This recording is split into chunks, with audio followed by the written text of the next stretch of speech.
Good morning, welcome back to my channel. কেমন আছো তোমরা? আশা করি যেন তোমরা খুবই ভালো আছো, আমিও খুব ভালো আছি। দেখো সকাল সকাল তোমাদের সামনে চলে এলাম, এই জন্য এলাম। সকাল সকাল ঘুম থেকে ওঠা হয়ে গেছে, এখন 7:30 বাজে। আর মারিয়াম রানীদের দুধ শেষ হয়ে গেছিলো বলে আরও ওটা হয়ে গেছে, দুধ ফেটে গিয়েছে, একদমই ফেটে গিয়েছে, যা দুধ ছিল সব ফেটে গেছে। সেই জন্য তোমার দাদাভাই গেল দুধ আনতে। মারিয়াম ফোন দেখছে আর মাহেরাকে নিয়ে গেছে, সেই জন্য। তো আমি বললাম দেখি একটু তোমাদের সামনে সকাল সকাল একটু শেয়ার করি, কেন অনেক দিন তোমাদের সামনে সকাল সকাল আমি আসিনি। সবে আমি ঘুম থেকে নিয়ে উঠেছি, দেখো মশারির ভেতরেতেই আছি, আমার যেন বাইরে বেরোতে ইচ্ছা করছে না, যেন মনে হচ্ছে আরও শুই। আর আমি তোমাদেরকে এখানে বলছি, কিন্তু এখানে আমাকে ভয়েসটা দিতে হচ্ছে, তার কারণ হচ্ছে মারিয়াম ঘ্যাঁ ঘ্যাঁ ঘ্যাঁ ঘ্যাঁ করে ফোন দেখছে, তাই জন্য আমাকে ভয়েসটা দিতে হচ্ছে। তো যাই হোক, ভয়েসটা কেমন হয়েছে তোমরা একটু কমেন্ট করে আমাকে বলবে, কেন দেখতেই পাচ্ছ যে আমার, এই দেখো মারিয়ামকে দেখছো, মারিয়ামের রাগ হয়ে গেছে। ও তো সারা রাত দুধ খায় না, কিন্তু সকালবেলা উঠে দুধ খায়, সকালবেলা না দুধ খেলেই ওরকম পাগলা হয়ে যায়। তো চলো গাইস, তোমরা দেখতে থাকো ভিডিওটা, ভালো লাগলে অবশ্যই একটা লাইক শেয়ার কমেন্ট করে দেবে। তো যাই হোক, চলো আবার পরে আসছি তোমাদের সামনে, টাটা। এই দেখো গাইস, 11টা বাজে, আমার সম্পূর্ণ সব কাজ হয়ে গেছে। 11টাই তো, হ্যাঁ 11টা বাজে সব আমার সম্পূর্ণ সব কাজ হয়ে গেছে। কাপড় ধোয়া, বাসন ধোয়া, নাওয়া ধোয়া, মারিয়ামকে নাওয়ানো, সব কাজ হয়ে গেছে। এই রোদের জন্য তো বলছিলাম যে মারিয়ামকে স্কুলে পাঠাবো না, তো আজকে খালাটা এসেছিলো, যে খালাটা মারিয়ামকে স্কুলে নিয়ে যায়, আর এসে বলছিল যে স্কুল যাবে না। তো আমি বললাম তো খালা এত ধূপ আছে, আমি কী করে পাঠাবো বলো, আমাদেরই দম বেড়ে যাচ্ছে, আর বাচ্চার তো দম বেরোবে না বলে। আমি বললাম তো গিয়ে একটুখানি বলে দাও যে মারিয়ামকে স্কুলে পাঠানোর কারণ হচ্ছে যে এত রোদ বলে পাঠাচ্ছে না। তো এসে খালা বললো যে সকাল থেকে স্কুল হচ্ছে, তুমি পাঠাবে, আর মাহেরাকে ওজন করবে কালকে। তো আমি বললাম ঠিক আছে, তাহলে আমি কালকে যাবো, আর গিয়ে জিজ্ঞাসা করে নেবো কটা থেকে স্কুল স্টার্টিং হচ্ছে আর কটার সময় ছুটি হচ্ছে। তো বললো ঠিক আছে। তো যাই হোক, শুনে খুব ভালো লাগলো। সকাল থেকে স্কুল হচ্ছে, সকাল থেকে নিয়ে আমাকে একটু আরও তাড়াতাড়ি করে উঠতে হবে, ওঠ নেই তাড়াতাড়ি।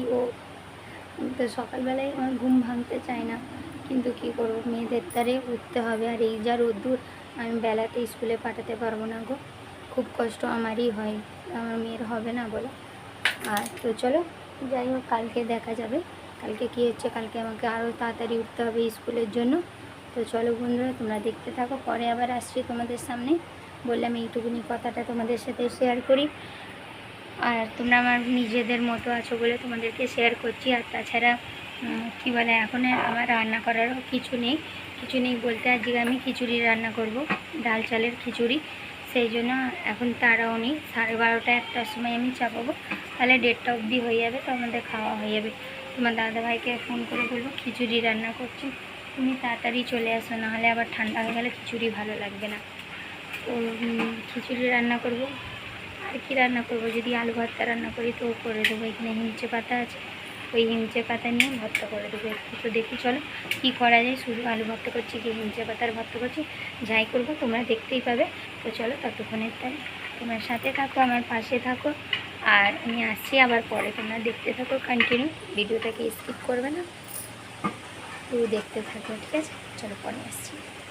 এই দেখো গাইস, দুধ লাচ্ছাই আমরা আজকে খাচ্ছি, দিদি এসেছিল সেই দিনই খাওয়া হয়েছিল, সেই থেকে না আজকে খাচ্ছি মারিয়াম আর আমি। এই দেখো মারিয়াম খাচ্ছে, দেখো লিপস্টিক কোথায় লেগে গেছে, হাই হচ্ছে দেখো। আরেকবার বলো, ও বলছে হাই। চলো পরে আসছি। দেখো খিচুড়ি, দেখ কত জোরে জোরে করছে এবারে, দেখো। আর আলু ভর্তা করেছি, দেখো সব পাতেই আছে, এই দেখো পাতে মানে খেয়ে নিচ্ছে দেখো। আর অন্ধকার বলছে, সব কিছু অন্ধকার করে দিয়েছি দেখো, সেই জন্য অন্ধকার হয়ে গেছে। চলো তাড়াতাড়ি আমরা খেয়ে নিবি, ঠিক আছে? তারপর পরে আসবো।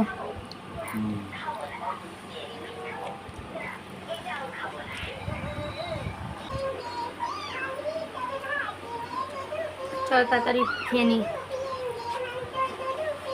পরে আবার আসছি। হ্যালো বন্ধুরা, গুড ইভিনিং। সবাই কি করছো? এই আর আমি দেখো বাইরে থেকে নিলাম, বাইরে থেকে নিয়ে এসে মাহের রানী দুধ খাবে, হচ্ছে ওকে দুধ দিচ্ছি। আর এখন দেখো যা গরম হচ্ছে, ভালোও লাগছিল না বাইরে থেকে আসতে, কিন্তু তার কারণ হচ্ছে মাহেরা রানী ঘরে আসবে, সেই জন্য আমাকে ঘরে আসতে হয়েছে। আর এই দেখো এখানে আমি কি করতে বাইরে যাচ্ছি তোমাদেরকে বলবো। আমি যাচ্ছি হচ্ছে একটা বাটি ধুতে, যেই বাটিতে তেল গরম করে ঠান্ডাকালে মায়েরাদেরকে লাগায়, সেই বাটিটা পুরো ধুলো ধুলো হয়ে কেমন হয়ে গেছে, কোনো ওই কাজে কোনো ব্যবহার করা হয় না বলে, সেই জন্য তো ধুলো ধুলো হয়ে গেছে। তো যাই হোক, আমি ওইটা ধুতে গেছি বাইরে বাইরে বাইরে ধুতে যাওয়ার সময় দেখছি যেন বসে বসে গেছে। তার জন্য আমাকে আবার কি করতে হয়েছে যেন, আমাকে সাবান দিয়ে ধুতে হয়েছে, সেই জন্য আমার এত টাইম লেগে যাচ্ছে বাইরে। আর ধুয়ে ধায়ে ভালো করে ধুয়ে ধায়ে তাকে তেলে গরম করে তারপরে মাহেরা রানীকে লাগাবো। আর হচ্ছে খুবই চটচটে করছিল জিনিসটা, বাটিটা খুবই চটচটে, তার জন্য আমাকে একটু লগড়ে লগড়ে লগড়ে লগড়ে ভালো করে ধুতে হচ্ছিল, সেই জন্য একটু টাইম লেগে গেছে গাইস, কিছু মনে করো না। দেখো, আর আমি দেখো এখানে নিয়ে চলে এলাম। ও বাবারে দেখো, আর এইখানে দেখো মারিয়াম মাহেরা খেলছে, আর মারিয়ামকে তো দুধ দিয়ে গেছি, এই দেখো। আর আমি এখানে মারিয়াম হচ্ছে ফোন চাইছে, সেই জন্য ওকে ফোনটা ঠিক করে দিচ্ছি। আর আমি এখানে ভিডিও করছি, আমার মাথা থেকে নিয়ে বেরিয়ে গেছে যে আমি ভিডিও অন করে গেছি, ভুলে গিয়েছিলাম। আর তারপরে দেখো তেল ঢেলে নিচ্ছি, তেল ঢেলে গরম করে মায়েরা রানীকে সুন্দর করে লাগিয়ে দেবো, যাতে আমার বেবিটা একটু ভালো হয়ে যাক, সুস্থ হয়ে যাক। তো যাই হোক, করে দিই ওর ওই কাজটা করে দিলেই হয়ে যাবে। তো চলো গাইস, তোমরা দেখতে থাকো, দেখো আমি কি করছি।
এদিকে সরে আসো,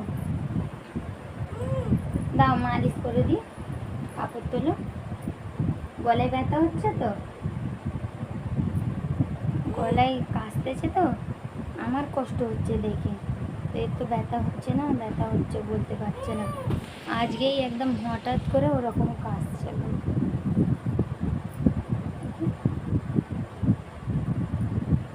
দেখিনি, লেগে দেবে তো, গলায় ব্যথা হচ্ছে তো, কাপড় তোলো। এখানে ব্যথা হচ্ছে, আচ্ছা চুপ।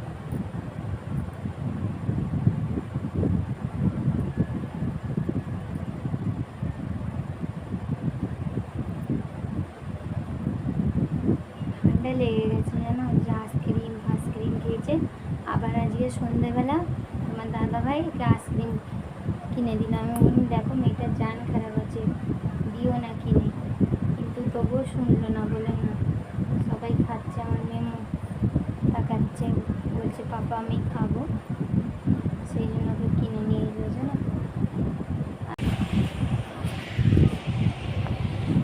তো চলো গাইজ, কালকে দেখা হচ্ছে তোমাদের সাথে একটা নতুন ভিডিওর সাথে। আজকের মতন টাটা। আর এইটুকুনি বলবো, একটু আমাদের ইফতারে একটু দোয়া করো যেন ভালো হয়ে যায়, ব্যাস এটাই।